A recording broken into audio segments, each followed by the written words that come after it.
Mitra Tia TV Dekan Fakultas Hukum Universitas Islam Sultan Agung Unisula Semarang, Profesor Jawade Hafiz, meminta lulusan Fakultas Hukum menjadi garda terdepan, memberikan contoh dalam upaya penegakan hukum. Usai rapat Senat terbuka pelepasan sarjana, Magister Ilmu Hukum dan Kenotariatan, serta Doktor Ilmu Hukum FH Unisula periode ke-94 September 2025, Dekan Fakultas Hukum Unisula, Profesor Dr. Jawade Hafiz mengatakan perkembangan rancangan undang-undang RUU perampasan aset tindak pidana masih menjadi sorotan.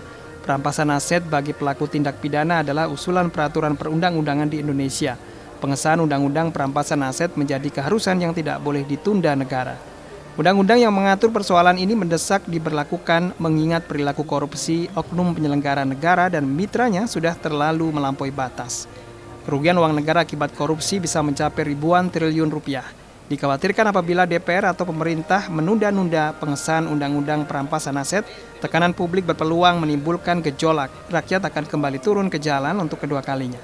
Di sisi lain, berkaitan pula dengan penegakan aturan hukum dan perundang-undangan, Dekan Fakultas Hukum juga menyampaikan pesan untuk lulusannya.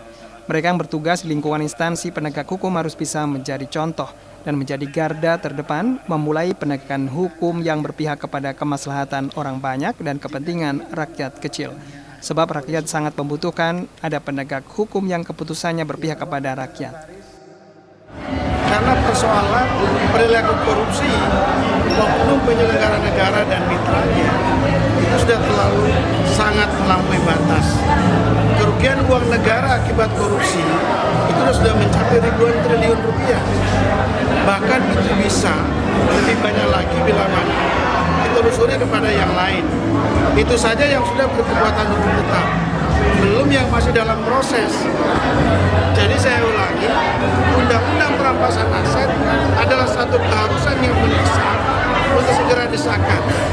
Kalau proses DPR memerlukan waktu panjang pengesahannya, maka Presiden selaku kepala negara atau selaku kepala pemerintahan pusat diberikan kewenangan oleh undang-undang untuk menerbitkan peraturan pemerintah pengganti undang-undang atau Perpu, supaya kemarahan masyarakat ini bisa dibendung, bisa dikendalikan. Pada kesempatan ini, Fakultas Hukum Unisula melepas sebanyak 275 lulusan, terdiri dari sarjana, Magister Ilmu Hukum, Magister Kenotariatan, dan Doktor Ilmu Hukum. Vita Semarang, Tia TV.